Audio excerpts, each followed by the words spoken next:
साथियों, जब कैकेयी महाराज दशरथ जी से भगवान राम की सौगंध खिलाने के बाद अपना वरदान मांगती है, उस समय का वर्णन हम आपके समक्ष प्रस्तुत करने की कोशिश कर रहे हैं। कृपालता करके आप सब प्रेम से सुने और हो सके तो कम से कम एक लाइक तो कर ही दीजिए, क्योंकि ये भगवान की चर्चा है।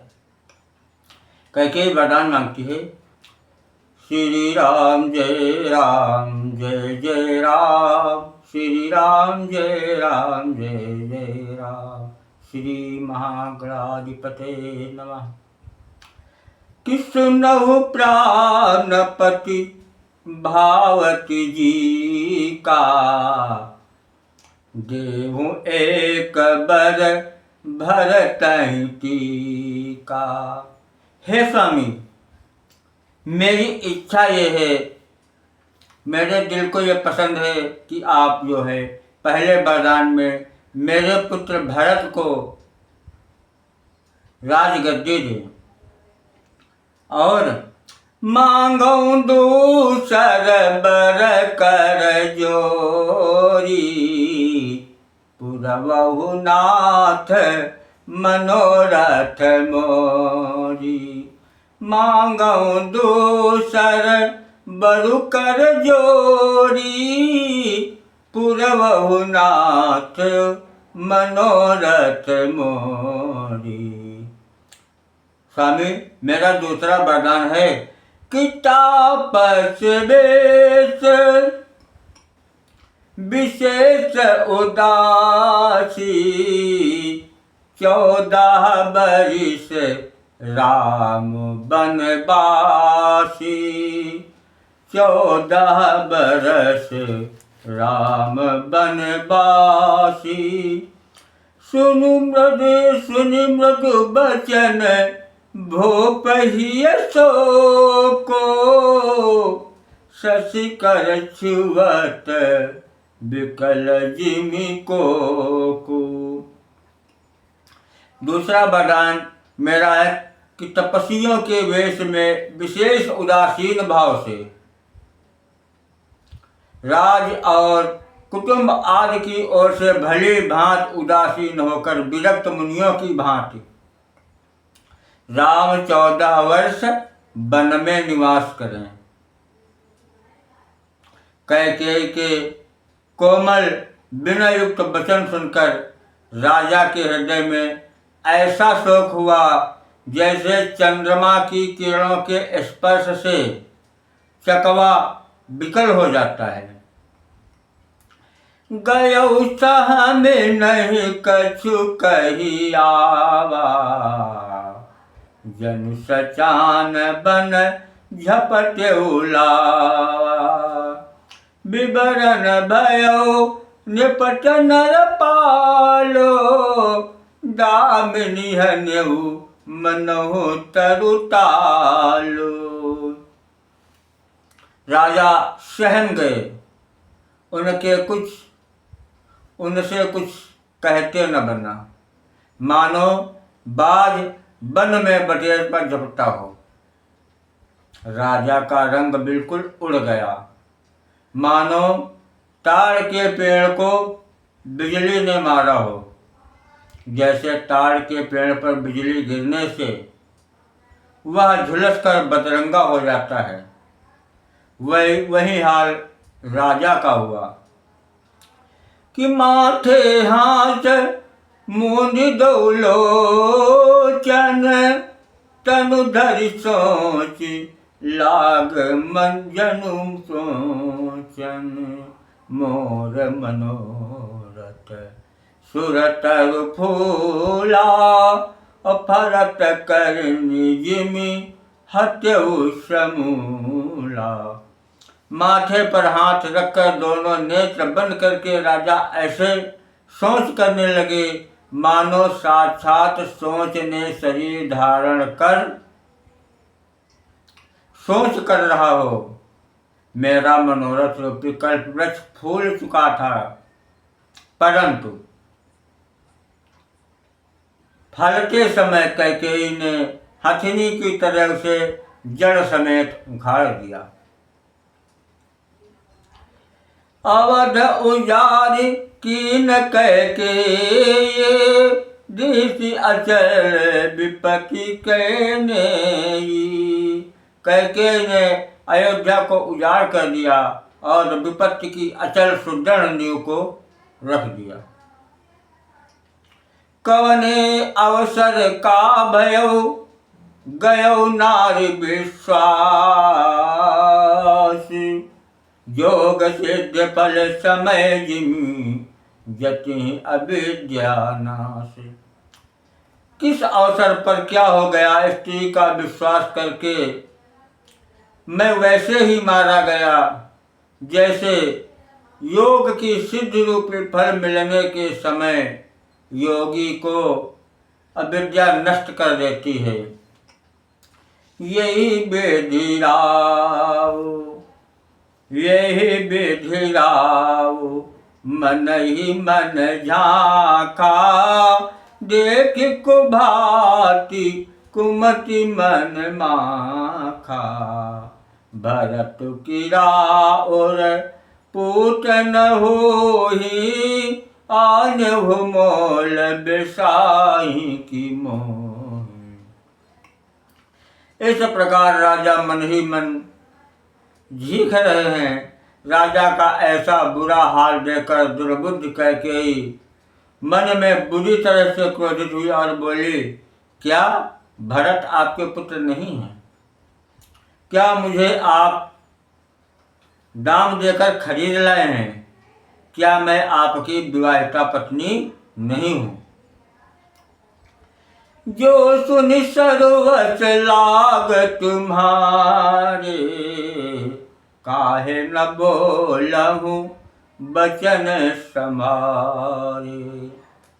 देहो उतरु अनुकरहु कि नाही, सत्य संग तुम रघुकुल माही। जो मेरा वचन सुनते ही आपको बाण सा लग गया हो, सोच समझ कर बात क्यों नहीं कहते?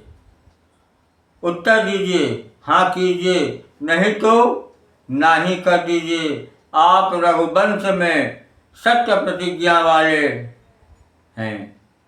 दे न कहो अब जनि बरुदे हो, तजहु सत्य जग अपजस ले हो। सत्य सराही कहु बरु देना, जानेहु ले मांगी चबेना। आपने ही वर देने को कहा था, आप भले ही न दीजिए, सत्य को छोड़ दीजिए और अपयश लीजिए। सत्य की बड़ी सराहना करके वर देने को कहा था, समझा था कि वो चबेना मांग लेगी। श्री राम, जय राम, जय जय राम। शिव दधी बलि जो कछु भाखा, तनु धनु तजेऊ बचन पनु राखा। अति कटु बचन कहती कैकेयी, मानहु लो नजरे पर देई। कैकेयी कहने लगी कि आपके ही कुल में महाराजा शिव, महर्षि दधीच और बलि ने जो कुछ कहा, शरीर और धन त्याग कर भी उन्होंने अपने वचन की प्रतिज्ञा को निभाया। कैकेयी बहुत ही कड़वे वचन कह रही है, मानो जले पर नमक छिड़क रही हो। कि धर्म धुरंधर धीर धरी, नयन उघारे राय। धर्म धुरंधर धीर धरी, नयन उघारे राय। सिर धुनि लीने उसास अति, मारसी मोहि कुठाय। धर्म की धुरी को धारण करने वाले राजा दशरथ ने धीरज धरकर नेत्र खोले और सिर धुनकर तथा लंबी सांस लेकर इस प्रकार कहा कि इसने मुझे बड़े कुठौर मारा, ऐसी कठिन परिस्थिति उत्पन्न कर दी जिससे बच निकलना कठिन हो गया। आगे दीक जरत जिस भारी, मनोरोच तरवार उघारी। मूर्ति को बोध धार निठुराई, धरि कुबरी शान बनाई।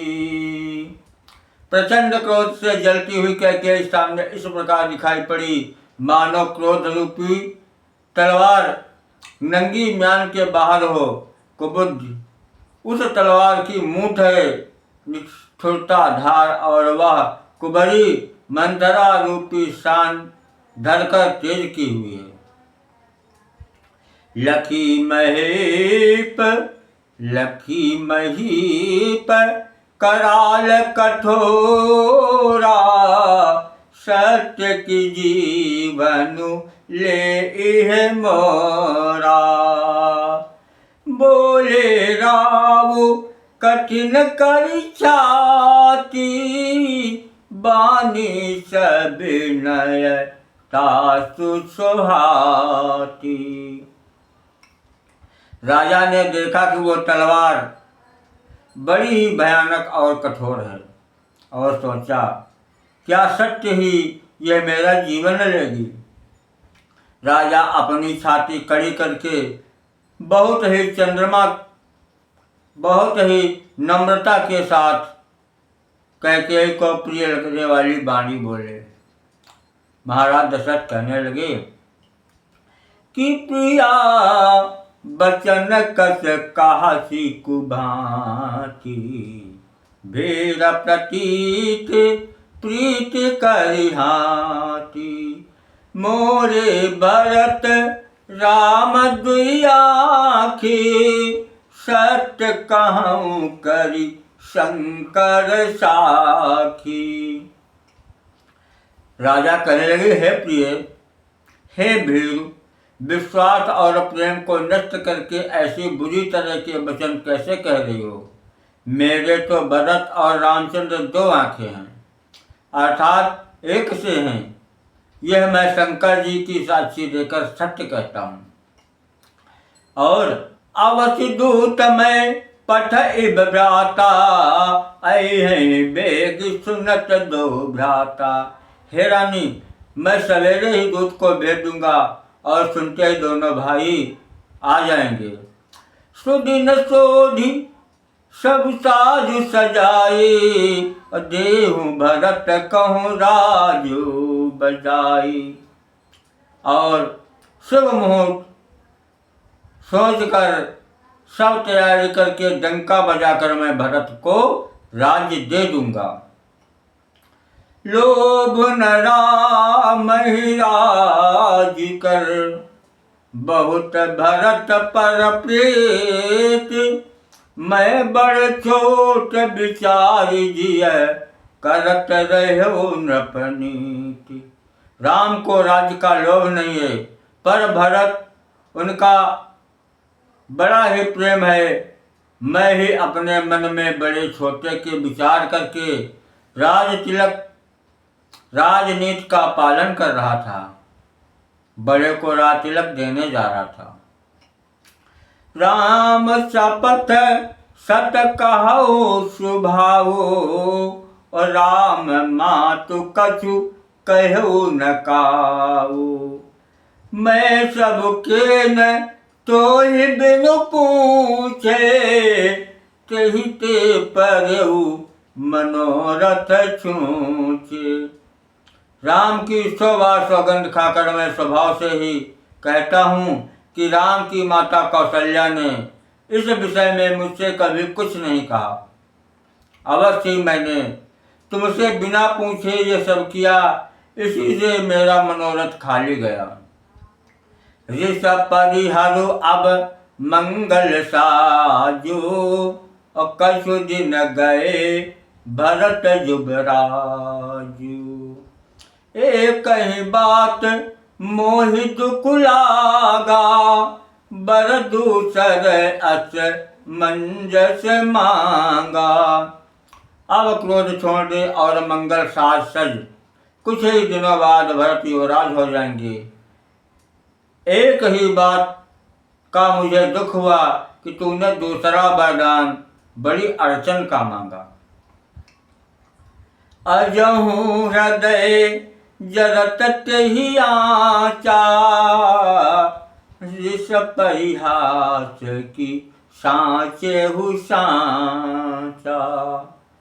कहो तजि रोषु राम अपराधो, सबको कहे राम सुखी साधु। उसकी आँच से अब भी मेरा हृदय जल रहा है। या दिल लगी में, क्रोध में अथवा सचमुच ही सच्चा है। क्रोध को त्याग कर राम का अपराध तो बता। सब कोई तो कहते हैं कि राम बड़े ही साधु हैं।